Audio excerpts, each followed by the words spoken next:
ఇదే కడప జిల్లా ఒక వ్యక్తి రాజకీయాల్లోకి వచ్చారు. రాజకీయ ముసుగుల్లో బీసీలని నాశనం చేశారు, హత్యలు చేశారు.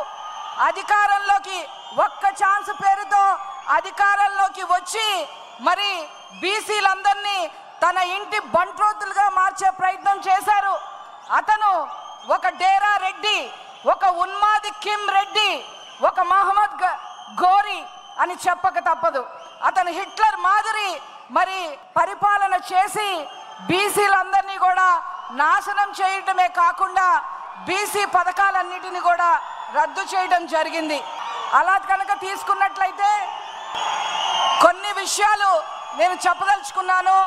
మరి స్థానిక సంస్థల్లో 24% నుంచి 34% వరకు రిజర్వేషన్లు తీసుకొస్తే, నారా చంద్రబాబు నాయుడు గారు బీసీ వర్గాలకి రిజర్వేషన్లు తీసుకొస్తే, మరి గత ప్రభుత్వం బీసీలకి నాయకులు అవ్వటానికి వీల్లేదు అని చెప్పి 1600-800 మందిని నాయకులు కాకుండా చేసిన ప్రభుత్వం గత ప్రభుత్వం. అదేవిధంగా నారా చంద్రబాబు నాయుడు గారు చేతి వృత్తులకి మరి ఆశాజనకంగా ఉంటుందని ఆదరణ పథకం తీసుకొస్తే దాన్ని నిట్ట నిలువున రద్దు చేసిన ప్రభుత్వం గత ప్రభుత్వం.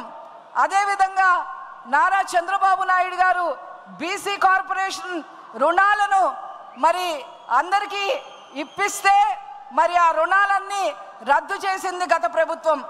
అదేవిధంగా 100 కోట్ల సప్లాన్ నిధులుగా మరి తీసుకొచ్చి బీసీలను నారా చంద్రబాబు నాయుడు గారు ఉద్ధరిస్తే మరి అవన్నీ దారి మళ్లించింది గత ప్రభుత్వం. అదేవిధంగా చంద్రబాబు గారు మొదలుపెట్టిన బీసీ భవనాలు కానీ కమ్యూనిటీ హాల్ను కానీ ఏవి కూడా గత ప్రభుత్వం ముందుకు తీసుకెళ్లలేదు.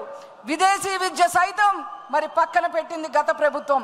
మరి అంతేకాకుండా 30 పైన నారా చంద్రబాబు నాయుడు గారు ఏవైతే బీసీల కోసం పథకాలు తీసుకొచ్చారో వాటన్నిటినీ రద్దు చేసింది గత ప్రభుత్వం.